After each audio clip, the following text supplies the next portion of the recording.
Recording. Okay, so here's my note cards.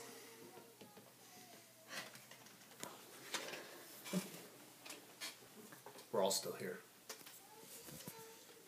Angie puts on the happy. Okay, so it's getting to be pretty cold outside, and it's really sad that it's not even winter, and I'm already thinking about spring. To me, nothing sets off spring like the sound of motorcycles roaring up and down the street. I used to ride a bike, and I really loved it. I know everyone here has rode a bike. Some of you guys have been drivers, some of you guys have just been passengers, but we've all been on a bike before. I know whenever I rode a bike, I always wore a helmet, and not everybody does. Did you guys know only 20 states in the U.S. have mandatory helmet laws? Illinois is a state that doesn't require you to wear helmets. I actually found this really odd since there's a mandatory seatbelt law here in Illinois. So Illinois actually used to have a mandatory helmet law back in 1969. That helmet law was short-lived and overturned that same year in the case of People versus Fries. They found it was unconstitutional and it violated the 14th Amendment. It was an abuse of police power to make motorcyclists wear helmets. So this is really weird because why are helmets any different than seatbelts? They're really not. They're both preventative safety measures for motorcyclists, or for motorists. So in 1986, the seatbelt law was challenged. But there was a different verdict because there were different judges that were on the Illinois Supreme Court in 1986 than the ones in 1969. So they came back with this different verdict saying that seatbelts were not unconstitutional, despite the precedents that was set in the case of People versus Fry back in 1969. So why would they do this? They did it because they knew that seatbelts were an important safety equipment and that they needed to do what was in the best interest of the people, and that was having safety equipment for people who were out on the road. There's been a couple attempts, back in 2010 was one, to try and reinstate the helmet law, but it hasn't been passed. They're working on trying to get it put into place again.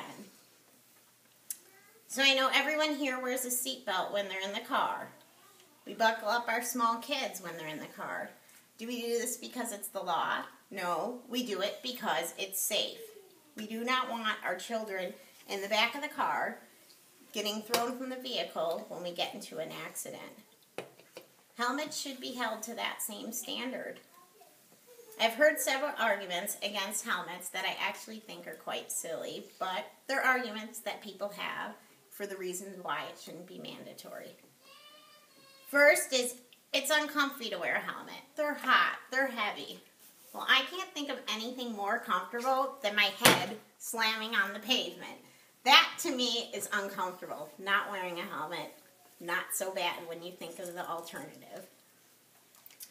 Another thing people say is they're expensive. So the Snell Memorial Foundation was created to establish helmet safety standards. You can get a Snell-approved helmet for $100. Of course, you can get one for $400 too. The only difference between a $100 and a $400 helmet is the design and the bells and whistles. It's not the actual safety features that are different.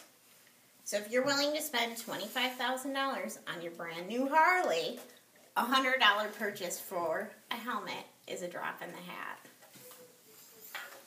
Another thing that people say is that it impairs their peripheral vision. Having a helmet on, they can't see the cars that are on the side of them, so that's why they don't want to wear it. Well, let me tell you, they have several different styles that offer different visibilities. They have the full face mask, which may impair your peripheral vision and you might not prefer it. But then they have the smaller ones that just go around your head that don't mess with your peripheral vision at all. It's really just a tactic for people who feel that wearing a helmet is not cool, and so they make up an invalid argument. So the last argument I actually find to be the most comical out of all of them, and that's the people who say, when you're out on a motorcycle doing 40 miles an hour, a helmet's not going to save your life. Okay, that may be true. Not every time you get in an accident is the helmet going to save you, but it's a preventative safety measure. It's like seatbelts. A seatbelt's not always going to save your life when you get into an accident. In fact, we have seatbelts on airplanes. If you're 1,000 miles up in the air and you crash your airplane, the seatbelt's probably not going to save you. But we have them on there because it's a preventative measure. It may save your life. Or if you're in turbulence, that seatbelt's going to hold you in place and keep you safe during turbulence. Same thing with a motorcycle accident. If it's not a devastating crash, that helmet may protect you and it's going to save you from brain injuries.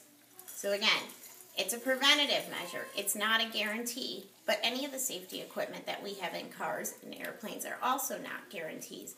They're all preventative measures.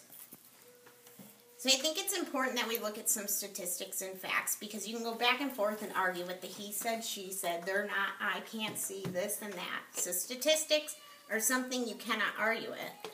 So let's see how helmets are doing actually preventing motorcyclists from dying or getting brain injuries. According to the Illinois Department of Transportation, motorcycles are only 3% of all accidents out on the road. However, they account for 14.3% of the fatalities that are happening out on the road. So knowing this, we know that being on a motorcycle is a lot more risky than being in a car. So if you're going to put on a seatbelt and you're going to get airbags in your car, why wouldn't you get a helmet? You know there's a lot greater risk for injury when you're on a bike. Another statistic in 2008 from IDOT showed that 75% of motorcycle fatalities, these people were not wearing helmets. So that's saying 25% of the people that died had helmets on, but 75% of the people who are dying did not. So which pool do you want to be in? Do you want to be that 75% risk category, or would you rather be in that smaller 25% population and have a better chance for survival? The most interesting study I actually found was the Center of Disease Control. They did a study on motorcycle accidents between 2008 and 2010. What they were comparing is how fatalities varied between the states that had helmet laws and the states that didn't. What they found was the states that didn't have helmet laws were 88% of the fatalities. So out of 14,000 deaths, 88% of them were happening in states that did not have mandatory helmet laws. When you're looking at a statistic like that, how can you not argue that helmets aren't saving lives? Obviously they are, because in the states that are requiring people to wear helmets, there's less people dying. Helmets are like seat belts. They're a good safety tool. They're not a guarantee, but they're out there to keep you safe. Don't leave your safety in the hands of the state. Wear a helmet, not because you have to. Do it because it's your choice and it's the smart choice to make.